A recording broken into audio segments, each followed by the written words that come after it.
Welcome back learners, my name is Shubhangi Jepulkar, Assistant Professor, Department of Advanced Management Studies, GS College of Commerce, Varda. In this session, I am going to discuss two of the stages in human resource planning process in detail. Those stages are demand forecasting and supply forecasting. So friends, if you have joined any company or you would likely to join any organization and you are an HR, so how would you help in estimating the demand for human resources? So in whatever ways you will be doing this, you will be using any of these three methods. Those are managerial judgments, statistical techniques and work study techniques. What are these? When the businesses are small and the volume is limited or a small scale business, then the managerial decisions become primary techniques for the estimations. Based on the observations and past experience and whatever data available with them, they can have the estimated number of humans for the future. Friends, this is a bottom-up approach where the requirement is forwarded from the bottom to the top management, wherein they can take the decisions about organization according to organizational plans, human resources plans and department plans, or as the case may be. So the bottom-up approach is in managerial techniques.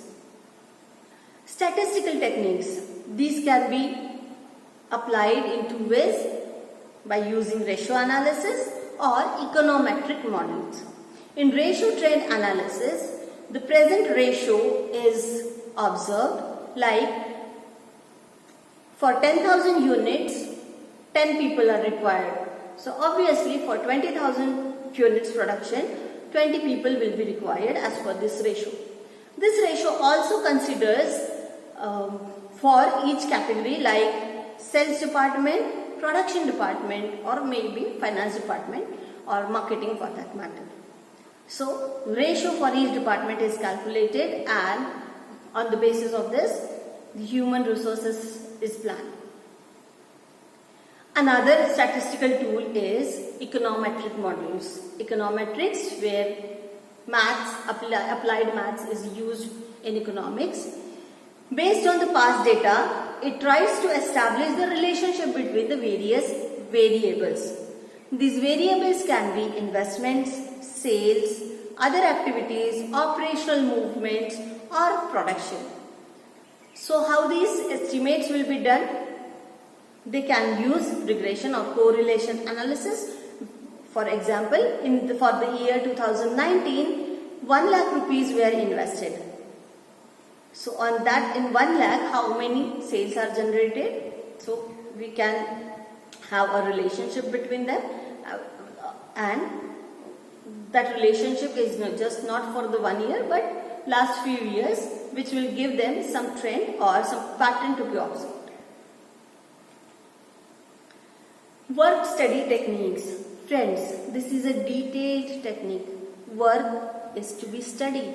That means how efficiently one worker is working, in what conditions, what happens if the conditions are changed. Everything is observed, studied over a period of time, and then the numbers for the supply are estimated. So this technique also includes calculating man hours required per unit. Work ability of each worker is calculated considering the absenteeism, retrenchments, transfers and other losses which are possible in human resources number.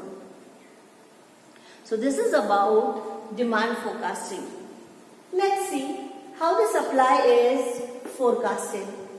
Friends, the supply forecastation or estimation is based on firstly observing whatever is